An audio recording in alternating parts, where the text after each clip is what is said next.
My daddy told me I wasn't invited and praised my jobless sister on Mother's Day. Now they're back begging, but my reply left them with lifelong regret.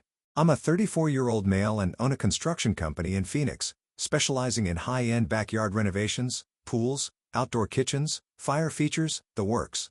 What most don't see is the 5 years of pure hell it took to build this business. I started with just me, a used truck, and maxed out credit cards in 2019.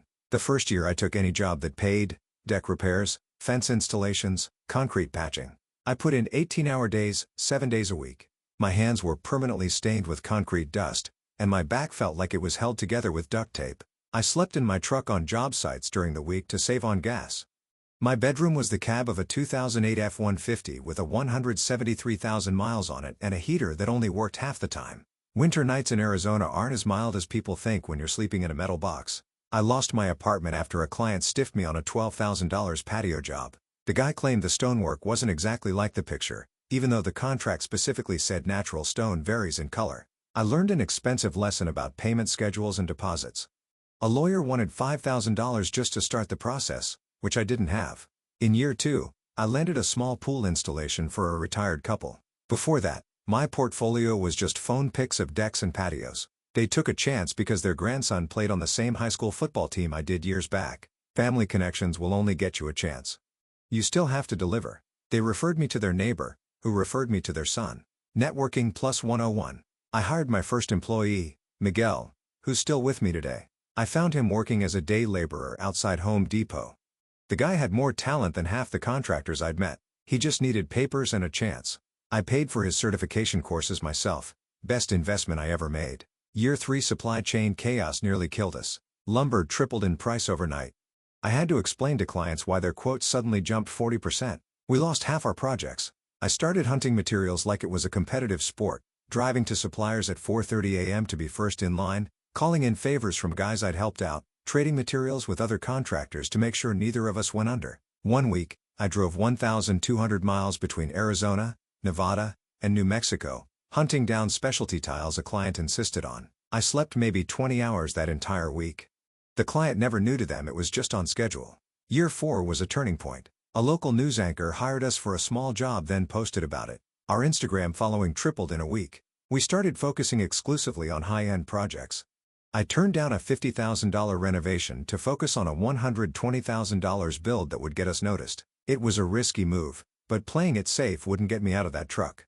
The renovation client cussed me out for passing, then called back 3 months later willing to pay double my original quote. Now, we're 20 employees strong with 3 crews running simultaneously and a waiting list 3 months deep. Last quarter was our best ever. $430,000 in completed projects with a 22% profit margin. By Phoenix contractor standards, that's the major leagues. I don't drive Lambos or post Rolexes. My flex is efficiency. Every foreman has a company card with spend caps I monitor live. We upgraded to Builder Trend last year. Client quotes, change orders, and project schedules in one dashboard, cutting admin time almost in half. I fired a guy last year who showed up twice smelling like vape juice and excuses. I told the crew exactly why. If a guy can't show up on time sober and ready, he's not just hurting himself. He's risking all our paychecks. That's not drama. That's policy. Every dollar in my account, I earned by breaking my back and outworking everyone else. No handouts, no family loans, no help. This matters because my family still treats me like I'm a broke teenager instead of someone who out-earns both parents combined. It was at one of those high-end projects where I met Ellie, a 32-year-old female interior designer for the client, coordinating with us on the outdoor kitchen finishes. She's smart as hell, gorgeous, and refreshingly direct. None of that plain hard-to-get nonsense. She texted me about the granite samples and added, "You free Friday? I know a place with decent tacos." She grew up with her grandmother. Her parents bailed when she was 8. She worked through design school while taking care of her grandmother with dementia. The woman knows what real struggle looks like. When we started dating, she'd sometimes stop by job sites with coffee for the crew, not just me. That's how I knew she was different. She respected the work itself, not just the result. Quick family breakdown. Dad, Rick, 62, male, manages a grocery chain district, makes around $85,000. Mom, Diana, 58, female, is an elementary school administrator. Sister Jen, 36, female, claims to be a marketing consultant but hasn't had a real client in years. She lives in my parents' basement while pretending to run a business empire from her Instagram account. The room is exactly as she left it in high school. Participation trophies, boy band posters, and all. She just added a ring light and a girl boss sign for her daily motivation videos that get 12 views. Growing up, the family dynamic was crystal clear.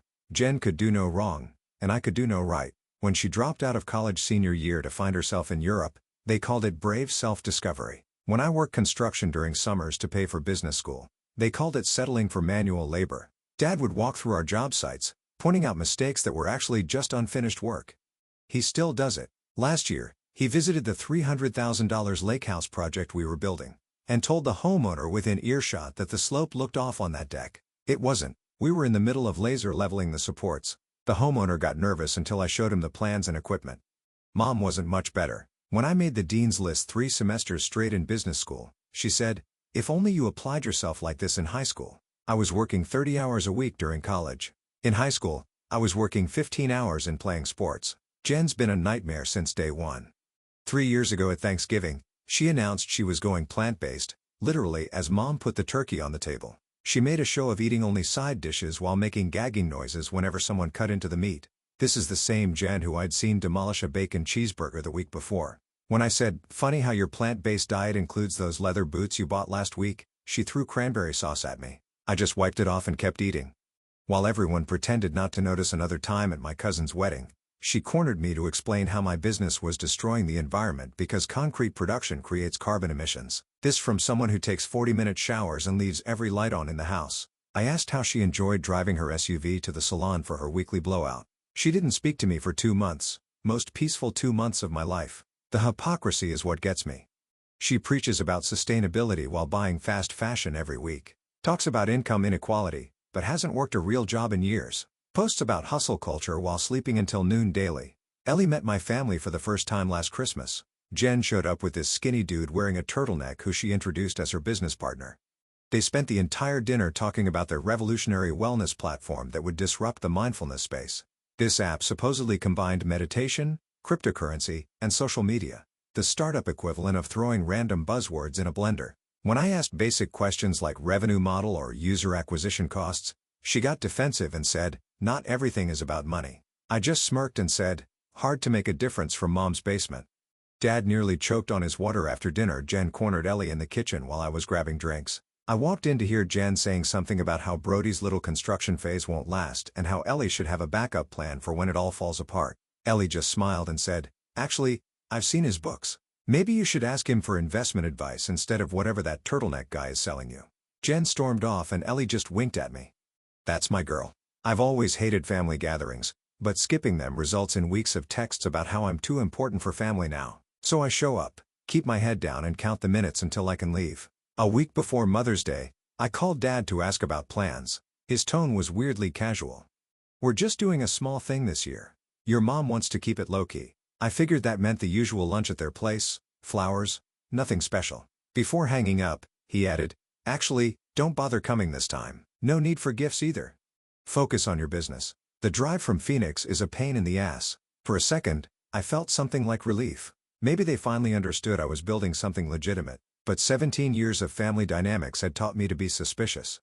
2 days later, I was having drinks with my buddy, Derek, at our usual spot. We met in business school, and he now runs his own plumbing company. We talk about supplier issues, employee management, and expansion strategy. You know, actual business stuff, not Instagram follower counts. Derek looked skeptical when I told him about my dad's call.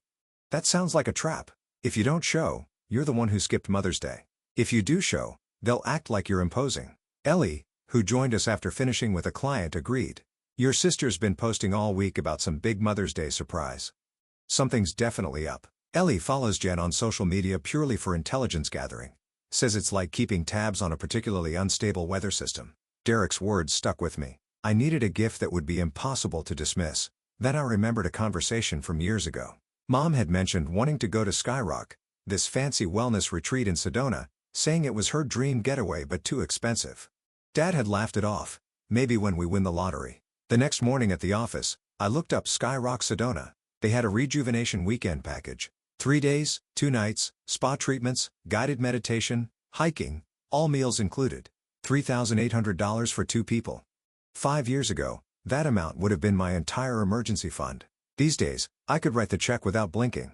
Business was good. We just finished a $230,000 backyard project for a tech executive that came in under budget and ahead of schedule. The client was already referring friends. I booked the package for the weekend after Mother's Day, put my parents' names down, and paid in full. Even arranged for champagne in their room. For once, I was actually looking forward to a family event. I should have known better. Sunday morning, Ellie and I made the 2-hour drive from Phoenix to Tucson. I told Miguel I'd be unavailable all day, a rare occurrence since I'm usually answering client calls 7 days a week. As soon as I turned onto my parents' street, I knew something was wrong. Both sides were lined with cars. I counted at least 15 vehicles, including my aunt's Range Rover and my uncle's ridiculous Hummer that he bought for off-roading, but has never taken off a paved road in its life. I found a spot 3 houses down and walked up with the envelope containing the retreat reservations. Ellie at my side, looking incredible in a simple blue dress. She squeezed my hand, sensing my tension. The front door was unlocked, so I let myself in following the noise to the backyard. Just as I reached the patio doors, I heard my uncle. I thought Brody wasn't coming today. Then my dad, he said he couldn't make it, probably for the best. That douche would just bring down the mood with his contractor stories. At least we have Jen here showing us her new presentation. I froze hidden by the doorframe. Ellie's grip on my hand tightened. The backyard was transformed. Tables decorated with elaborate flower arrangements, a Happy Mother's Day, Diana banner, catering staff setting up what looked like a gourmet spread. At least 30 people mingled on the professionally landscaped patio that I'd offered to renovate for free 3 years ago. But they declined because your sister's friend knows a guy. My cousin Theo spotted me first.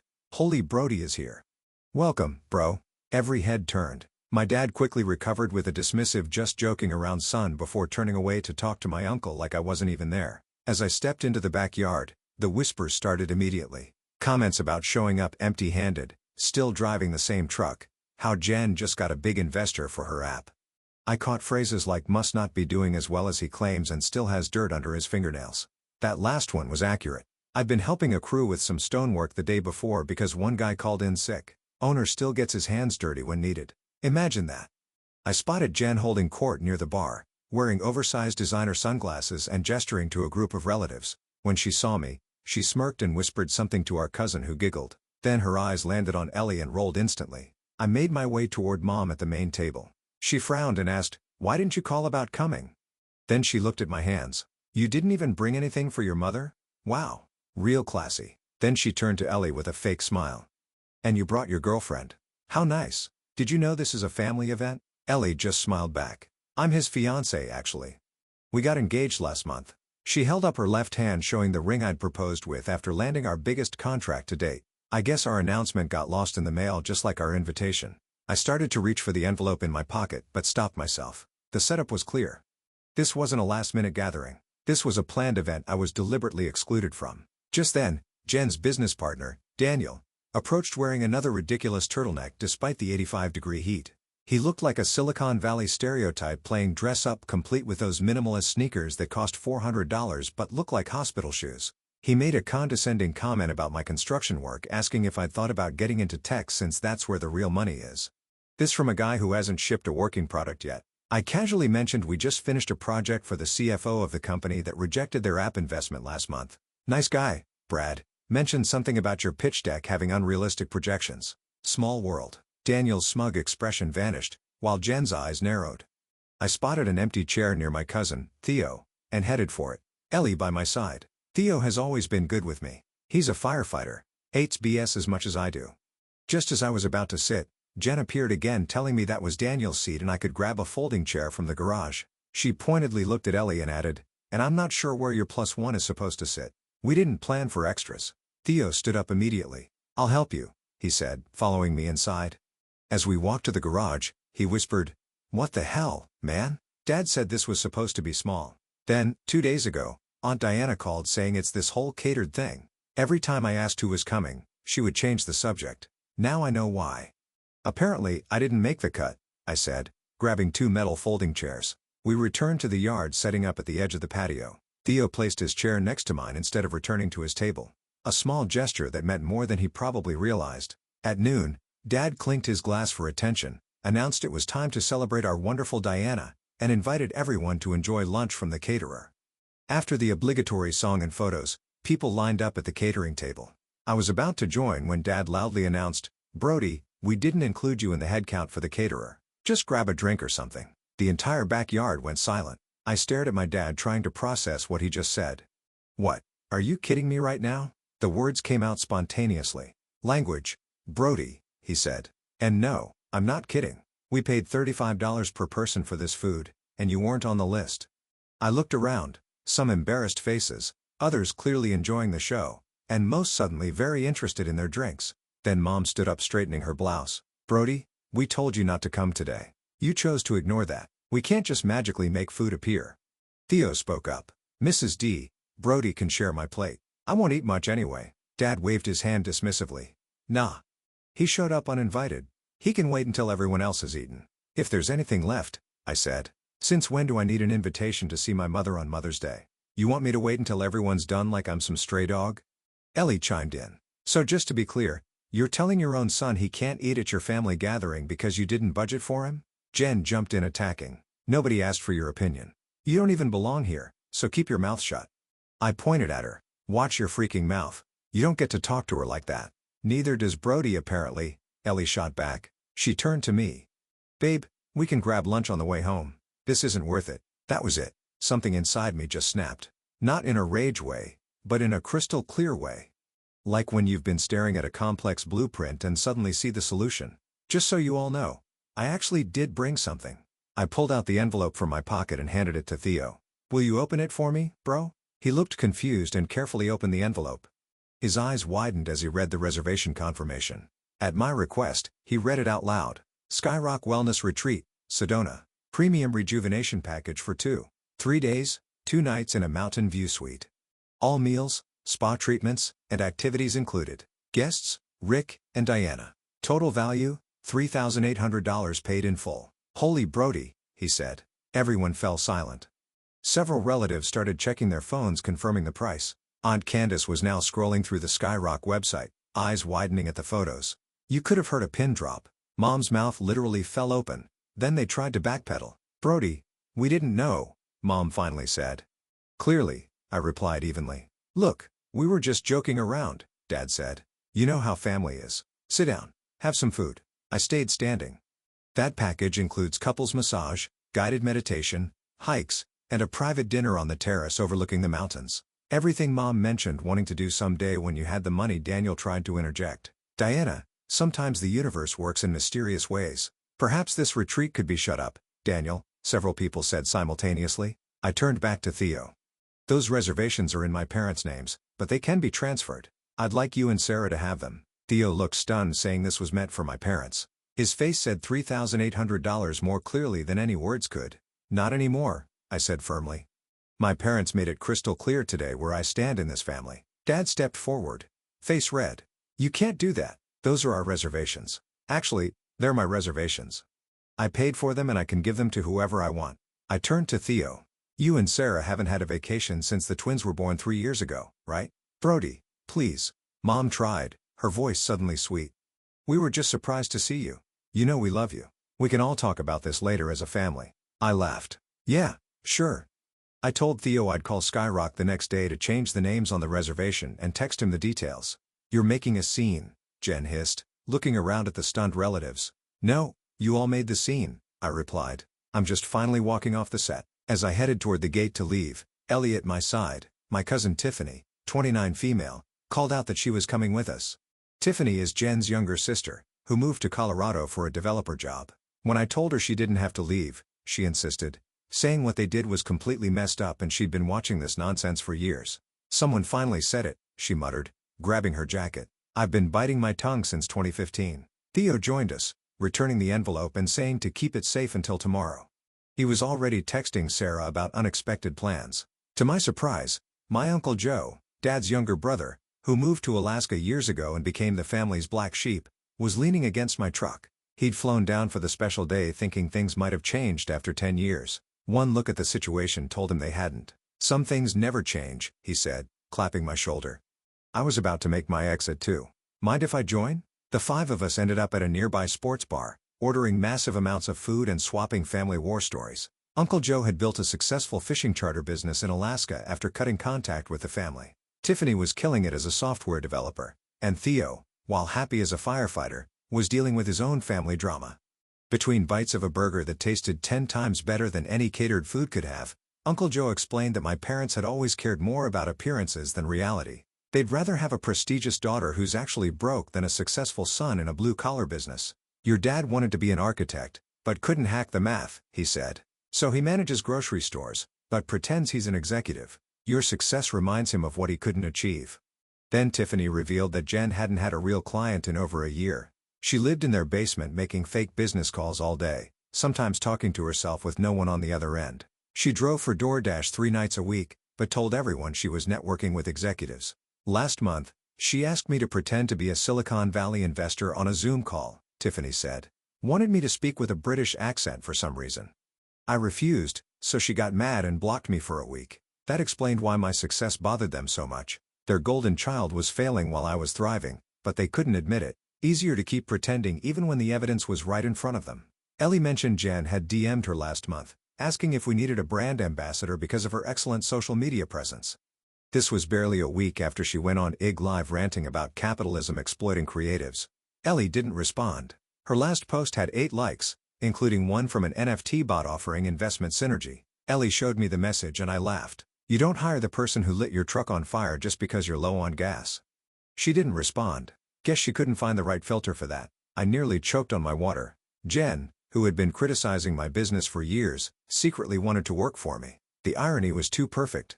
Theo suddenly mentioned Sarah's gallbladder surgery last year when they were short on the mortgage due to medical bills. Someone anonymously paid it and they always wondered who it was. I tried to change the subject but Theo pressed. Finally, I shrugged and said, "You guys brought us dinner every night for a week when I broke my ankle on that job site 3 years ago. Sarah watched my dog when I had to fly to that supplier meeting. What goes around comes around, man," Theo said. And today, they wouldn't even let you eat. We discussed my plan going forward. Complete cutoff. Uncle Joe approved, saying it was the best decision he ever made. First year is tough, but after that comes freedom, he warned. They'll try everything. Guilt trips, health scares, financial emergencies. Stay strong. Your real family is at this table. Tiffany invited Ellie and me to her housewarming party in Denver the following month, offering to introduce us to people who aren't complete narcissists. Plus, we can go mountain biking if you're into that. She added, "There's more to life than family drama." For the first time that day, I felt something like peace. The fallout was immediate. By the time we got back to Phoenix that night, I had 17 missed calls and 32 text messages. I ignored them all and slept better than I had in years. First thing Monday morning, I called my attorney, Emma. We'd met when I needed contracts drafted for the business 3 years ago, and she'd handled several legal issues since then. I asked her to update my will and business succession plan with what she called a nuclear option. A no-blood clause that explicitly excluded my parents and sister from any inheritance or business interest regardless of circumstances. When she noted this was pretty definitive, I simply said recent events had clarified my priorities. Families are complicated, she said, not pressing for details. This is why I like Emma. No unnecessary questions, just efficient solutions. 2 days later, I signed the paperwork. My estate would go to a combination of trusted employees like Miguel, a scholarship fund for trade school students, and specific relatives like Theo, Tiffany, and Uncle Joe. My parents and Jen were explicitly excluded with language stating that any attempt to contest would trigger a penalty clause directing funds to charities they'd hate. Emma suggested environmental causes, knowing my sister's hypocrisy around her carbon footprint. Next, I called Skyrock and transferred the reservation to Theo and Sarah. Then I blocked my parents' and Jen's numbers and went back to work. Business was booming. We just landed a contract to build a custom pool and outdoor kitchen for a local news anchor. The same week, I promoted Miguel to operations director and gave him a 15% raise. He'd earned it, stepping up during the chaos and keeping jobs on schedule while I dealt with personal stuff. That's what real loyalty looks like. 3 weeks later, my parents and sisters showed up at my office without an appointment. Laura, a receptionist, buzzed me. "There's a Rick, Diana, and Jennifer here to see you." No appointment. They claim it's urgent family business. I told her to send them back. Might as well rip off the Band-Aid. When they walked in, they looked nothing like the confident people from Mother's Day. Mom looked exhausted, Dad's posture was slumped, and even Jen looked disheveled. Gone was the designer outfit, replaced with what looked like actual business casual attire. Playing dress up for a loan request, I realized. Dad awkwardly complimented my office space while looking around at the modern design with floor-to-ceiling windows overlooking downtown. "Real professional setup," he said, as if surprised. "Those awards real?" He gestured to the wall of industry recognitions. No, Dad. I bought fake awards to impress clients, I replied dryly. What do you want? Is that how you greet family? Mom asked. We haven't heard from you in weeks. I cut to the chase and asked what they wanted. Mom claimed they were worried about me, but I immediately called it out. They were there because they wanted something. Jen mentioned family drama. Aunt Karen wasn't speaking to Dad. Tiffany had blocked Mom online, and Uncle Joe had sent everyone an email calling them toxic. I smiled and said that sounded like their problem, not mine. Dad attempted an apology calling their behavior inappropriate. I pointed out that inappropriate doesn't begin to describe telling someone they can't eat at a family gathering or calling them a loser in front of everyone. That was a momentary lapse in judgment, he said, like he was describing forgetting to signal a lane change. After some back and forth, Dad finally admitted they needed about $25,000 due to financial difficulties. That was the real reason for their visit. Not an apology, but a cash request.